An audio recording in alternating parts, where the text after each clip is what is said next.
Dragon Quest 1 and 2 HD 2D Remake.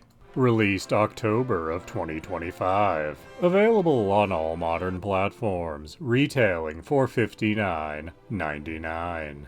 If you were looking to play something that is like the original 8-bit versions of Dragon Quest 1 and 2, that is absolutely not on offer here. What you have here are two modern RPGs that were made after someone vaguely described the first two Dragon Quest games to them. And that's not necessarily a bad thing, but it's important to temper your expectations, especially when playing this remake of Dragon Quest 1, as it's a very strange mix of old and new ideas, as it's still a game where you only have one character in your party, which definitely limits your strategic options in combat. But that isn't as bad as you might think, as most of the combat encounters at least are balanced with the idea that you only have one character to work with, meaning you only have one action per combat round, at least for the vast majority of your playthrough. And your single character is also a silent protagonist. But you do encounter many characters that are voice acted, so they basically speak at you since you are a silent protagonist. Was our world rid of the monstrous menace that beset it? Yet the tales make no mention of any of the heroes' bloodline having survived to the present day. And that does come off a little strange, as they all seem to know you're a great hero even though you've never informed them of any of your feats. But the changes also cut in the other direction, as your inventory is not nearly as limited as the original, being basically able to carry as many items and pieces of equipment as you want, with a fairly generous number that you can carry into combat. There also is absolutely no reference to the torch mechanic that was in the original 8-bit version, which is a wonderful thing, as it may have been the worst thing ever inflicted on an 8-bit RPG. You also have elements from later Dragon Quest games showing up here, like collecting mini-medals, or your character having both spells and abilities. And you also have little side missions to do every once in a while, which you know are around when you see a green exclamation point over something. The story is also massively expanded, and you have the option to have your objectives marked on the map. So you'll both have a great deal of exposition, and then if you weren't paying attention, you'll still know exactly where to go. And a ton of things have been added. There are new cities to visit, many new pieces of equipment to use, a large number of regular monsters and boss monsters have been added, and whole new plot points have been added to the very simple story of Dragon Quest 1, like the addition of fairies, and having to make sigils to fight the Dragon Lord. None of these additions are necessarily bad, they just make this game a far cry from the very simple and straightforward game you might have played back on the NES. And sometimes this interaction between the old and the new can lead to some awkward interactions throughout the game, like when your single party member gets paralyzed, and there's nothing you can do about it except wait for you to inevitably see the game over screen. But when you're literally remaking the very first JRPG, an entirely smooth transition may not actually be possible.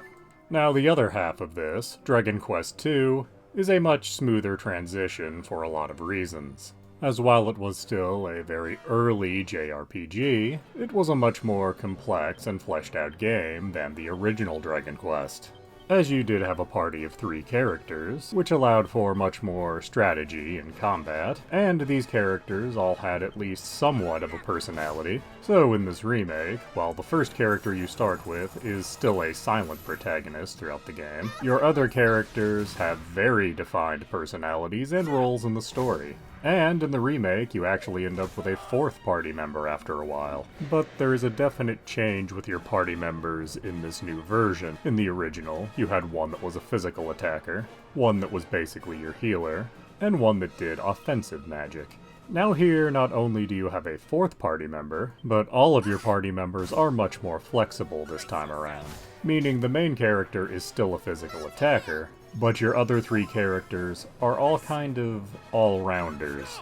Or at least they develop into all-rounders, which is rather odd as they're clearly set up to be certain things at the beginning, and that just sort of falls off. Like, it's made clear that our 3rd character, the Princess of Moonbrook, is a gifted magic user from a kingdom that's very into magic. Specifically, offensive magic, but she also ends up becoming the first character to have a group heal for your party. Which is odd, as her personality and role in the story don't really paint her as a healer.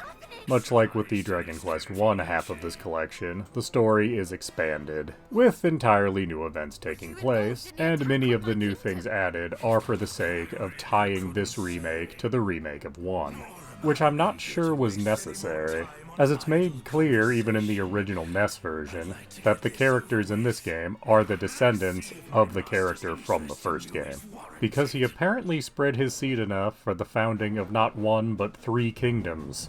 The new additions also extend into things that are from later Dragon Quest games, like mini-medals showing up again, though strangely the place where you turn them in has moved between the first and second game. And like newer Dragon Quest games, Dragon Quest II now has post-game content for you, because you just saved the world, but apparently didn't fight the biggest threat to the world. But none of these additions feel out of place with Dragon Quest II, as most of what they've done is just fleshing out things that were already there. And in the case of both of these remakes, the remakes are much longer than the originals. So is Dragon Quest I and II HD 2D Remake worth your time and money? Well, as they are bundled together as a 2-pack, I would say absolutely yes, especially if you are a Dragon Quest fan, or just a fan of JRPGs in general. Even if you've already played the original NES version, or any of the other remakes there have been over the years, such as for your cell phone or the Super Nintendo, these have enough new content added to be basically new experiences, as both of these remakes use a very loose outline of the games they're based on. And while I do think both of these remakes are worth your time to play, I do think that the second game is considerably stronger than the first. However, having said that, there are a lot of things set up in the first game that then come up again in the second game, so it is most definitely in your best interest to play 1 first and then 2.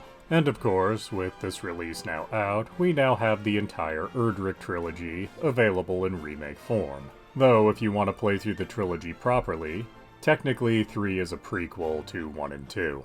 And playing them in their actual story order is going to make for a very strange gameplay experience. So yes, I absolutely do recommend the remake of Dragon Quest I and 2. They are very old JRPGs that have been revamped with new gimmicks and a new coat of paint, and they are absolutely worth your time to seek out and play.